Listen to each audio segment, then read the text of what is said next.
안녕하세요, 크립토 노마드입니다. 요즘 크립토 마켓에서 폭발적인 상승률을 보이면서 시장의 주목도를 받고 있는 종목들은 아주 단순화시키면 디파이 아니면 NFT라고 해도 과언이 아닙니다. 공교롭게도 두 가지 영역 모두 이더리움 생태계가 주축이다 보니까 이더리움 역시 관심이 커플링된 모습을 보이고 있습니다. 디파이 생태계가 이더리움 중심으로 구축되어 있고 가장 강력한 시스템적인 강점을 보여주고 있는 것은 엄연한 현실이지만 이더리움의 도전장을 내밀고 있는 플랫폼 프로젝트들의 선전 역시 상당한 상황입니다.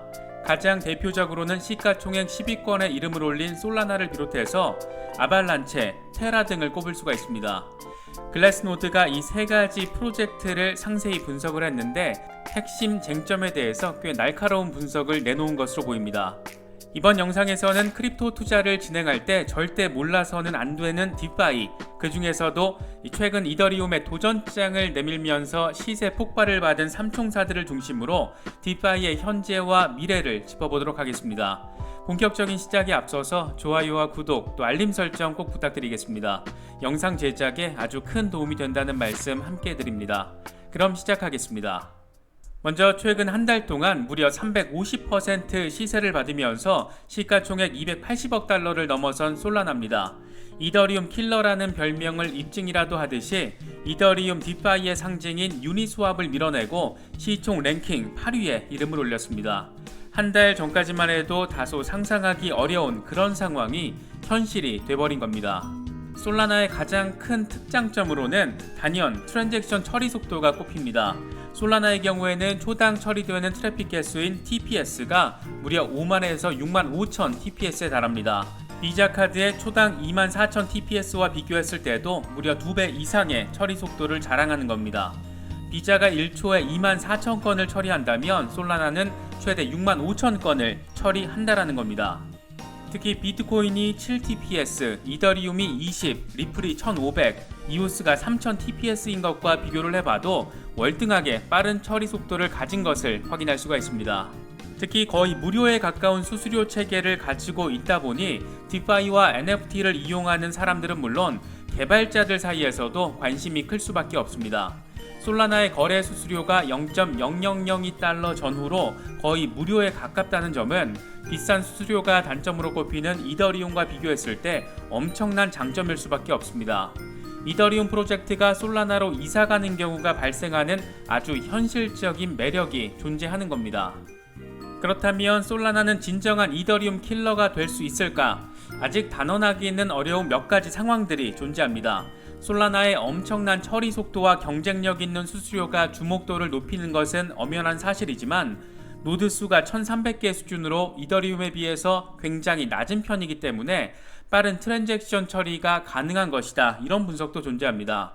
참여자 수가 상대적으로 적기 때문에 빠른 처리가 가능하다라는 것은 앞으로 참여자 수가 늘어났을 때, 또 크게 늘어났을 때 이런 매력도가 유지될 수 있을지 아직 단언하기는 어렵다라는 겁니다. 또 하나는 아직 디파이 예치금 사이즈를 봤을 때 이더리움과는 비교 대상이 아니라는 분석도 존재합니다. 현재 솔라나에는 1억 달러 이상이 예치된 디파이 프로젝트가 5개가 있는데 이더리움의 경우에는 이 정도 수준의 디파이 프로젝트가 현재 60개가 넘는 것으로 추산되고 있습니다. 이에 대해서 글래스노드는 솔라나는 확장이 필요한 프로젝트에 분명히 매력적인 대안을 제시하지만 전체 유동성 측면에서 볼 때는 이더리움과의 경쟁에 나설 정도의 수준은 아니다, 이렇게 평가했습니다. 솔라나의 한계이자 이더리움의 현재 위상이 어느 정도인지를 짐작해 볼 수 있는 그런 부분이기도 합니다. 다음으로는 테라입니다. 요즘 루나가 엄청난 시세를 받으면서 테라 플랫폼에 대한 주목도 역시 굉장히 높아진 상태입니다. 테라는 간단히 말하자면 블록체인을 활용한 결제 시스템을 다양한 이커머스 플랫폼에 제공하는 글로벌 핀테크 프로젝트라고 할 수 있는데 스테이블 코인 테라와 테라의 변동성을 조절하는 루나, 이렇게 이중 토큰 시스템을 가지고 있습니다. 테라와 루나에 대해서 좀 더 자세히 알고 싶으신 분들은 오른쪽 상단의 카드를 클릭하시면 됩니다. 테라 플랫폼에서 현재 가장 사이즈가 큰 디파이 프로토콜은 앵커 프로토콜인데 앵커에는 현재 34억 달러 이상이 예치되어 있습니다. 액수 자체가 결코 무시할 수 있는 수준은 아니지만 역시 이더리움과 정면 승부를 벌일 정도의 수준은 아니다라는 점을 느낄 수 있습니다. 이에 대해서 글래스노드는 최근 몇몇 스마트 컨트랙트 플랫폼의 토큰이 랠리를 펼치긴 했지만 사실 유동성 측면에서는 여전히 이더리움 체인과 경쟁하기에는 제한적인 측면이 존재한다 이렇게 평가했습니다. 쉽게 말해서 의미 있는 성과를 보여준 것은 분명하지만 이더리움과 맞짱을 뜰 정도는 아니라는 겁니다. 시가총액 20위 규모로 성장한 아발란체 역시 디파이 플랫폼으로서 요즘 주목도를 높이고 있습니다. 아발란체는 기존 블록체인 네트워크의 속도와 확장성을 개선한 합의 프로토콜인데 처음부터 디파이를 핵심 포커스로 제시한 프로젝트였습니다.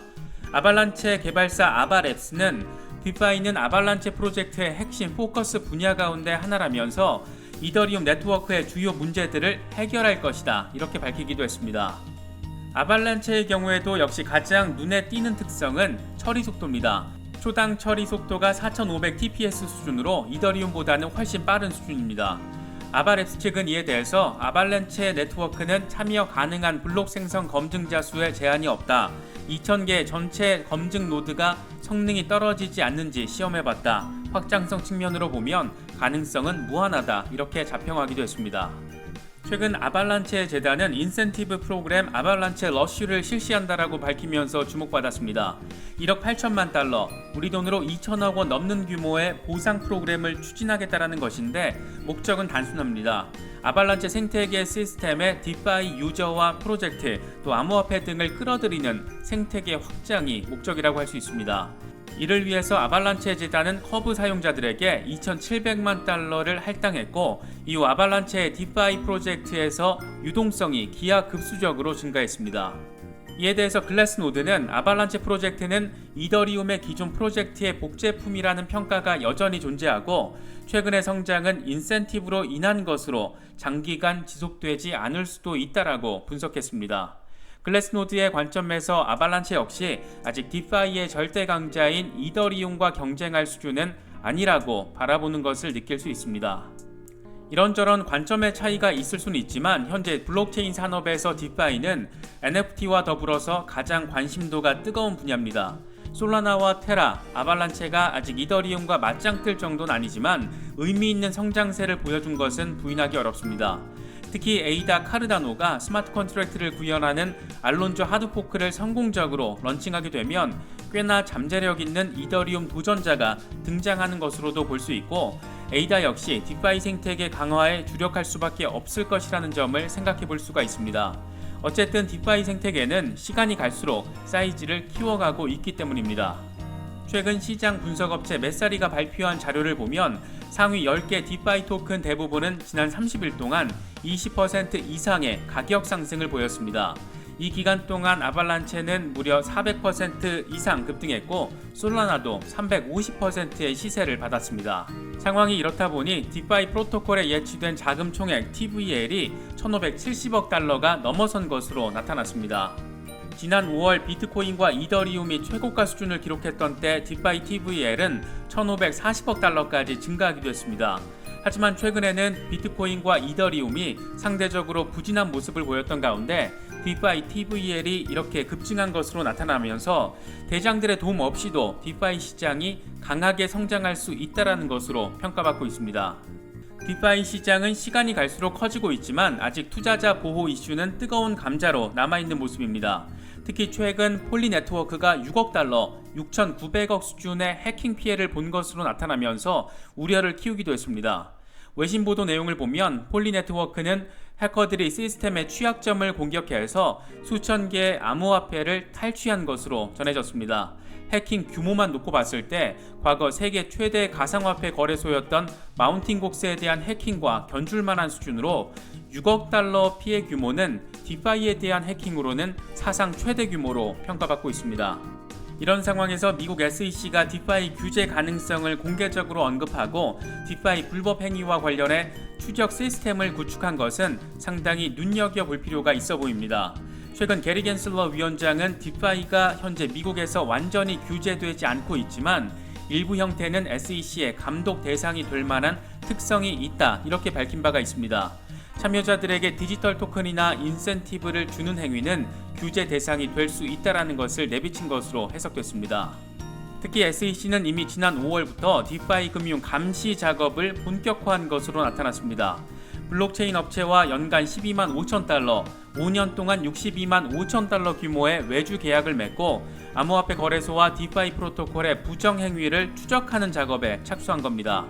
결과적으로 타임테이블을 맞춰보면 겐슬러 위원장은 이미 이런 시스템을 가동한 뒤에 디파이 규제 가능성을 언급한 것이어서 다소 능구렁이스러운 측면을 이번에도 보여준 것 같습니다. 디파이 프로젝트에 관심이 있으신 분들이라면 해당 종목과 연관이 있는 프로젝트까지 확장해서 종목 분석을 해보시면 좋을 것 같습니다.